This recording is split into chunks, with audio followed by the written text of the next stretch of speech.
Olá! O que é exatamente igreja? Mais do que isso, o que deverá ser a igreja após a pandemia? Após essa peste, essa praga que nós estamos enfrentando hoje? Na verdade, esse vídeo se propõe, essa série toda se propõe a pensar em marcas da igreja. Quais são seus ministérios? E, além disso, o que a gente deve parar de fazer pós essa pandemia, pós essa peste? O que a gente deve continuar a fazer e pensar e ser como igreja pós essa pandemia, pós essa peste?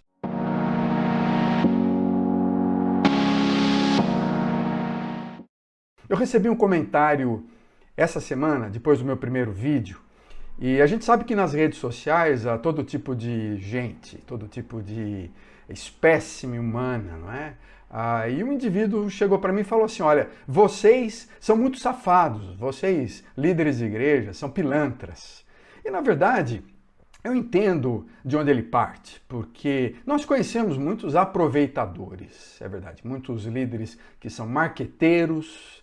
Há muitas questões patológicas nas nossas comunidades que frequentemente são causadas pela nossa religiosidade, pelo excesso de moralismo e pela falta de centralidade, de equilíbrio. E muita gente na nossa igreja está precisando de terapia, né? Por causa desse ensimesmamento, desse personalismo dos seus líderes, dessa busca exacerbada por dinheiro, dessa tendência neoliberal de prosperidade, da gente simplesmente se enriquecer, buscar uma felicidade humana e não pensar nas coisas mais concretas do que é verdadeiramente uma igreja, segundo os princípios do Evangelho.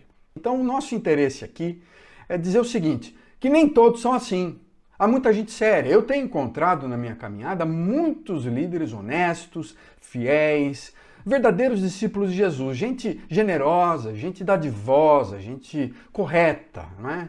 Porque essa comunidade de homens e mulheres que se dizem discípulos de Jesus, ela também tem sido um referencial para muitas pessoas desesperadas, deprimidas, sofrendo, gente desanimada, gente que precisa de ajuda. Acho que é um potencial enorme dessa igreja apoiar, ajudar pessoas que estão sofrendo, né? E ela pode ser um consolo, na verdade, para muitos de vocês que estão desigrejados, decepcionados, desapontados com a igreja, como eu estou também, de diversas formas. Mas existe um potencial enorme nessa comunidade e eu percebo que também pode ser um privilégio grande participar desse grupo de amigos e amigas, de irmãos e irmãs que se dizem discípulos de Jesus. Há um texto interessante que Jesus fala lá no Evangelho de Mateus, capítulo 16. Ele diz o seguinte: eu edificarei a minha igreja e as portas do inferno não prevalecerão contra ela. E é verdade, isso é muito verdadeiro, porque a igreja é de Deus, a igreja é de Jesus, a iniciativa é de Jesus. A gente chama isso em teologia da Missio Dei. A Missio Dei é essa concepção de que a igreja ela é uma propriedade de Deus, é a propriedade exclusiva de Deus, singular de Deus, e a sua identidade, ela na verdade está escondida de uma forma até misteriosa, complexa. Nós temos falado dessa complexidade da imagem de uma igreja. Ela está escondida na própria pessoa de Deus. Jesus fala assim: eu edificarei a minha igreja. Essa igreja é de Jesus, ela não pertence a nenhum de nós. Então, por isso é importante a gente entender o que é realmente essa igreja e a promessa, inclusive, dessa vitória final que está garantida no texto de Mateus 16, dizendo que as portas do inferno não prevalecerão contra ela. Então, portanto, nesse vídeo, eu gostaria de falar de algumas das características mais fundamentais desse conceito de igreja. Nós estamos tentando ainda estabelecer esses pilares básicos, né? Pilares fundamentais. Eu quero falar um pouco sobre a presença de Deus, sobre amor, graça, fé, o Espírito Santo, nesse conceito, nessa imagem bonita do que é ser igreja. Dentre essas características que inspiram, que animam a gente, que encorajam a gente a pensar na igreja, ela precisa ser vista como uma comunidade da presença de Jesus, da presença de Deus. É comum a gente falar de ministério local, ministério regional, ministério denominacional. Tem gente que tem ministério mundial, universal, a igreja internacional em todos os cantos do mundo, essa igreja global, essa igreja planetária. Mas na verdade a gente tem que pensar num conceito muito mais básico, que não está limitado a um local geográfico, a um espaço, e que não é tão preciso assim, inclusive não tem nada a ver com o templo, né? E a gente percebe durante a pandemia que ser igreja, fazer parte da igreja, não tem nada a ver com um prédio, com um santuário. Porque, na verdade, a gente olha, inclusive, em toda a história do Antigo Testamento do povo de Israel, que mostrava um conceito mais teocrático, fronteiriço, um conceito assim de uma nação. Não é um conceito do Novo Testamento quando Paulo emprega a palavra igreja em vários dos seus textos. Você olha, por exemplo, Paulo falando em Romanos 16 ou em 1 Coríntios 16 sobre essa igreja que é uma família. Você olha o apóstolo João lá em Apocalipse capítulo 2 se referindo a essa igreja como uma cidade, né? Ou Paulo novamente em 2 Coríntios 8, falando dessa igreja como uma província, né? Então, num certo nível, essa igreja, essa comunidade está espalhada em várias regiões. E eu queria dar referência especialmente àquilo que Jesus fala sobre a igreja, quando ele diz o seguinte: onde estão 2 ou 3 reunidos em meu nome, ali eu estou, ali está a igreja. E, num certo sentido, essa é a definição mais clara de uma comunidade de homens e mulheres, desse pequeno grupo social ou grande grupo social que se reúne em torno da pessoa de Jesus Cristo, em torno do Evangelho, em torno da palavra de Jesus. Ali Jesus está, ali Deus está presente. Esse grupo aqui que a gente participa dessa comunidade, então, na verdade, é uma porção dessa igreja, é uma parte de uma outra concepção muito maior. Então, na verdade, há uma igreja só, essa é a igreja de Jesus. Há uma igreja só onde pessoas se reúnem em torno do seu nome, em torno dos conceitos do Evangelho, da sua palavra. Gente que experimentou essa nova identidade, uma nova humanidade em Jesus Cristo, né? Gente que participa daquilo que o Evangelho chama de um novo nascimento. É como você nascer de novo, nascer da água e do Espírito. E isso se torna uma jornada, pode ser que tenha começado com um evento, numa conferência, num culto, mas ele se torna, na verdade, uma jornada de seguir Jesus e caminhar durante a vida toda, numa peregrinação espiritual do lado de Jesus Cristo. Então é muito mais do que aquela instituição, aquele prédio, aquela estrutura, aquela denominação, né? A instituição da igreja vem, na verdade, a ser mais a expectativa de que a presença de Deus esteja nela, a presença de Jesus esteja nela. Leonardo Boff diz o seguinte, é uma coisa muito interessante, que a igreja local é a igreja universal concretizada. A igreja local é a igreja universal concretizada. E ela se faz carne, ela se manifesta de forma assim visível e ela tem limites, então ela assume limites de tempo, de cultura, de local, de geografia e além do mais de ser humano, gente. Então acho que é uma boa descrição da igreja, é um local onde parte dessa igreja de Jesus está localizada, seja virtualmente, seja num prédio, mas ela se identifica dentro de limites, certos limites definíveis, como fazendo parte desse grupo de discípulos de Jesus Cristo.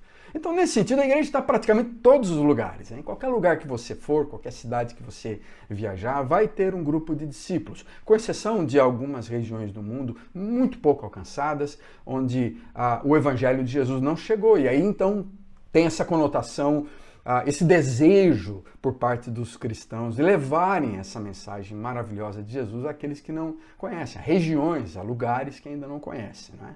Mas na verdade, então, prestem atenção, quando a gente pensa o que caracteriza a igreja é o fato de que Deus está presente, de que nós estamos na presença de Deus, de que Deus está falando, de que a gente está com Deus, Jesus está presente, então não há nada de especial em nós, né? Nós não somos melhores do que ninguém. A única coisa especial desse grupo é que Jesus está presente. Nós não somos melhores, não somos mais cheirosos do que ninguém, não somos mais capacitados do que ninguém, não somos mais bonitos do que ninguém. A única coisa que caracteriza a diferença é que Jesus está presente. Portanto, não pode haver nenhum tipo de superioridade, essa reação preconceituosa que nós temos frequentemente para com outros grupos, um senso de superioridade diante dos inferiores, e por isso a gente pratica muito proselitismo, muita apologia. Na verdade, nós somos iguais. Em Cristo, nós somos todos iguais. Há muitas outras opções, há um pluralismo muito grande religioso que nós precisamos a respeitar nos dias de hoje, entendendo que a coisa que diferencia esse grupo de homens e mulheres é que nós fomos amados por Jesus, fomos amados por Deus e Ele decide estar perto de nós, próximos a nós. Então há muita gente que sente a presença de Deus e se reúne com grupos pequenos, 2, 3, 4 mil. Mas a questão é fundamental, é que Jesus está presente. E aí o ponto que eu queria justamente destacar nesse aspecto é Efésios 4, 4 a 6. Há somente uma igreja, um corpo, um espírito, uma esperança, um Senhor, uma só fé, um só batismo, um só Deus e Pai de todos. E a gente tem que aprender a viver dessa forma como igreja. Uma segunda característica que nos ajuda a compreender melhor o que é essa igreja é pensar na igreja, nesse grupo de homens e mulheres, como uma comunidade de amor, da graça de Deus. Não é? Quando a gente pensa, quem é Deus? Deus é amor. Quem é Jesus Cristo? Jesus é amor. O que ele fala que nós devemos fazer? Amar a Deus acima de todas as coisas, amar ao próximo como a nós mesmos. Então, esse aspecto de um amor concreto, prático, real, não filosófico, abstrato e platônico, mas esse amor verdadeiro que a gente vê em Jesus, na prática, no dia a dia, a sua forma de se encarnar, de estar perto das pessoas, estar próximo às pessoas, servindo, cuidando, ajudando, isso é característica da igreja. A igreja é uma comunidade de amor. E quando a gente pensa então nessa igreja, a gente precisa entender que o amor precisa estar refletido no nosso viver, nas nossas palavras, na nossa forma de nos relacionar uns com os outros. Isso é essencial. Esse é o grande propósito da igreja. Refletir o próprio amor de Deus, refletir esse amor que a gente sente de Deus e a gente expressa e a gente vive, a gente pratica esse amor.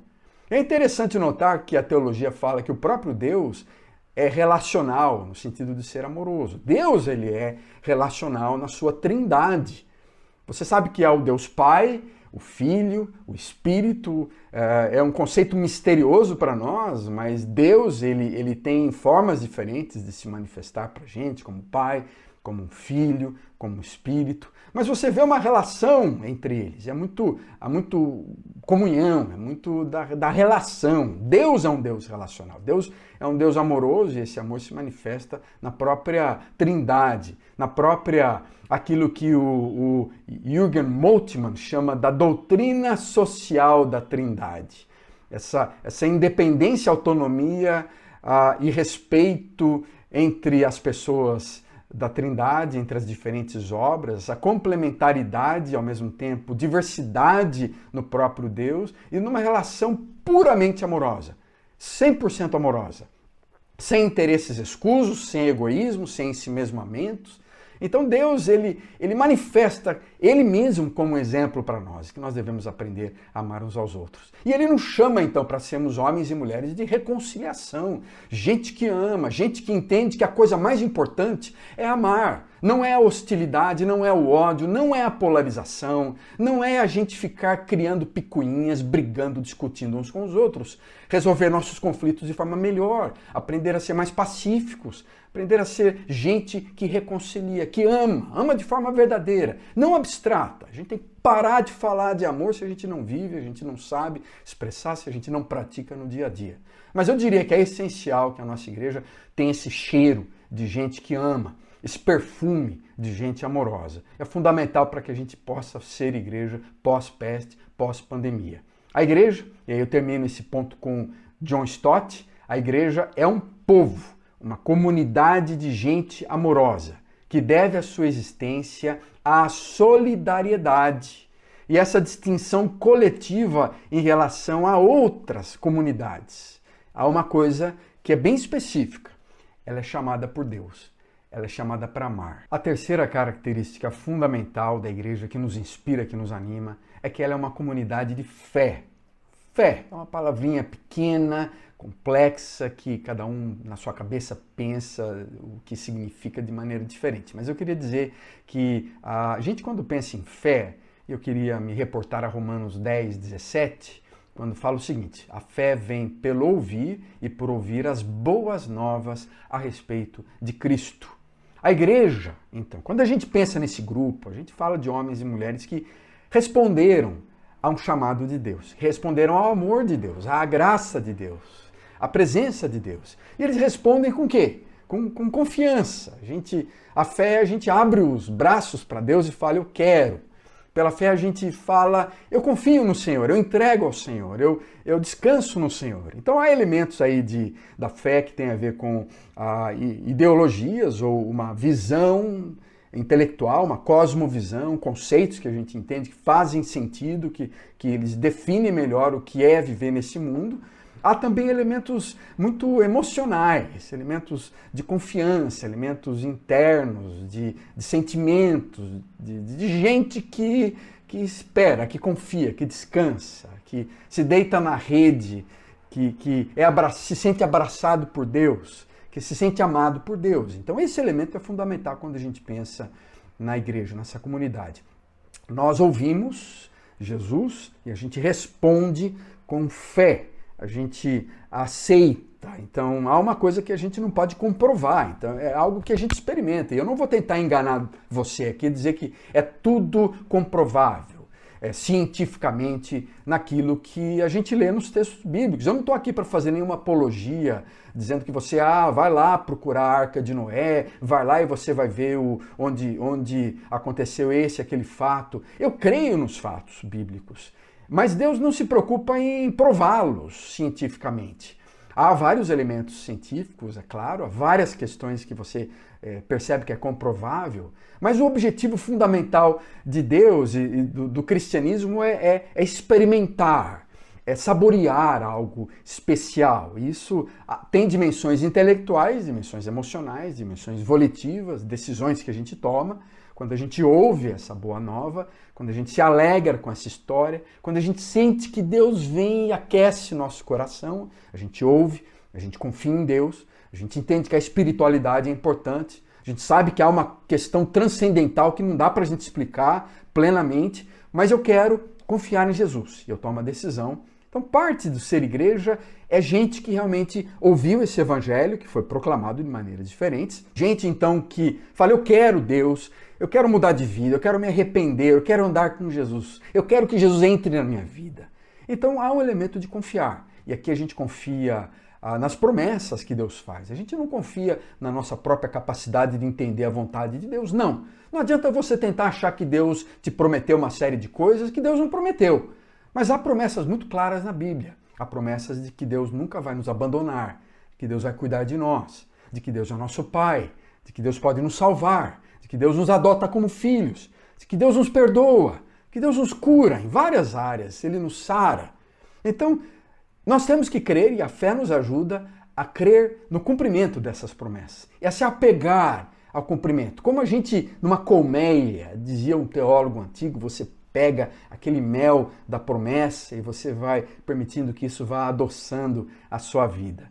Então, Deus está aí, nós respondemos à presença de Deus e a fé é esse canal que me abre, esse conduíte que me abre então para a graça de Deus e que essa graça venha fluir dentro de nós. Então a gente se abre, a gente se dispõe para Deus e esse grupo, eu diria que é fundamental que a gente pense então que nessa comunidade é gente que confia em Deus, que crê nas promessas de Deus. Então isso é fundamental que a gente veja. Há muitas outras questões secundárias e há muitas outras questões de prédio, de estrutura, de denominação, de instituição que são secundárias.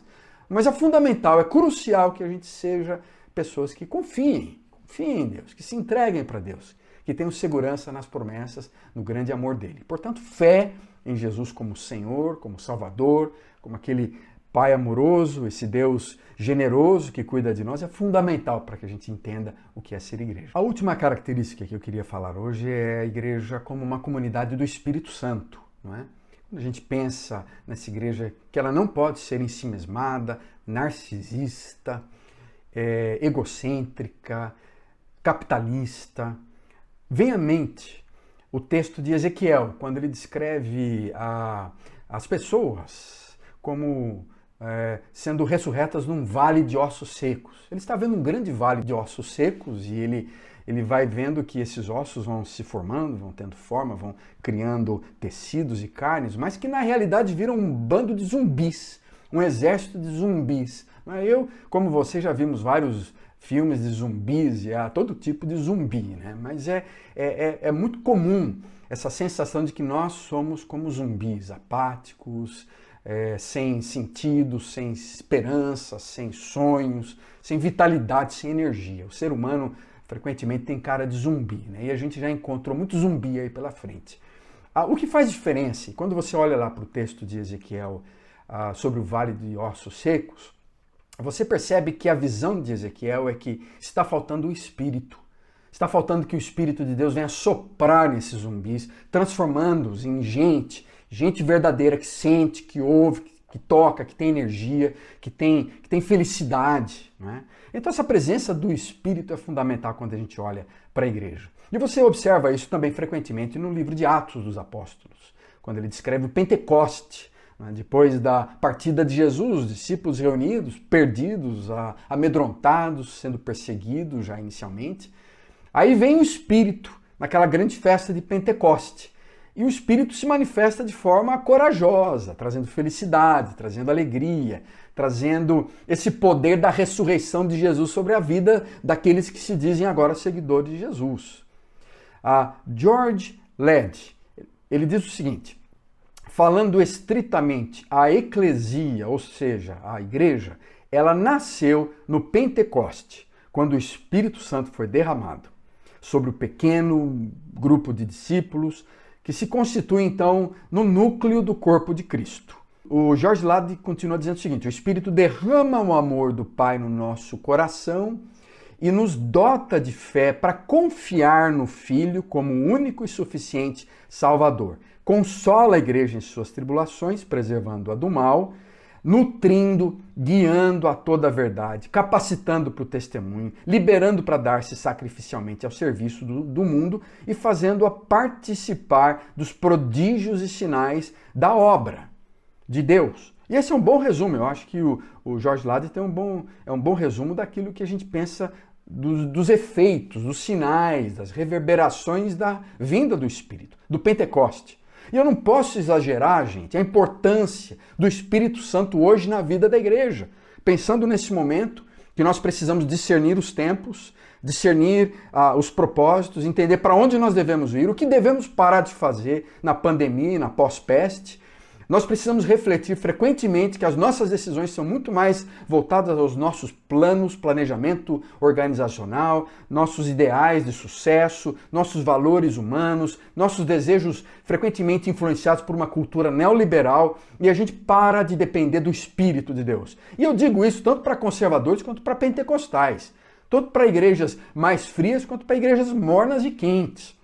Me parece que está faltando o Espírito. Que a igreja não depende do Espírito, que nós cristãos falhamos em depender do Espírito Santo, de forma concreta. Nós não permitimos que ele seja esse sistema nervoso que torne eficaz, eficiente o próprio senhorio e a presença de Jesus dentro de nós. Falta esse desejo de realmente o Espírito faça essa operação dinâmica sobre o mundo, sobre a vida, que derrame sua graça, energia, poder e alegria sobre cada um de nós. É somente assim que a gente vai aprender a amar uns aos outros mesmos. E perceber que esse poder da ressurreição de Jesus, ele caracteriza quem nós somos como cristãos. Né? Deus está presente entre nós. E esse Espírito de Deus, a própria pessoa de Deus está em nós pelo Espírito Santo. Isso nos capacita realmente a ser igreja. Fora isso, não há igreja, é simplesmente um grupo, um aglomerado, uma instituição. Mas o Espírito é esse que realmente dá vida a essa igreja.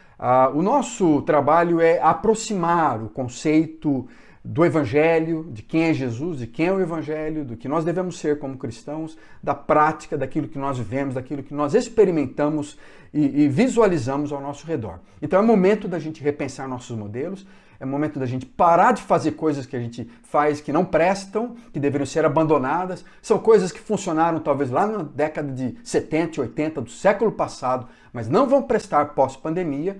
E também a gente tem que parar para pensar sobre o que precisa fazer. Como é que podemos ser diferentes? O que nós devemos fazer para exemplificar essa igreja que é do Espírito, que é uma igreja do amor de Deus, da presença de Jesus, que é uma comunidade de fé. É uma grande alegria ter você participando com a gente nesses vídeos. Divulgue, compartilhe, inscreva-se no nosso canal.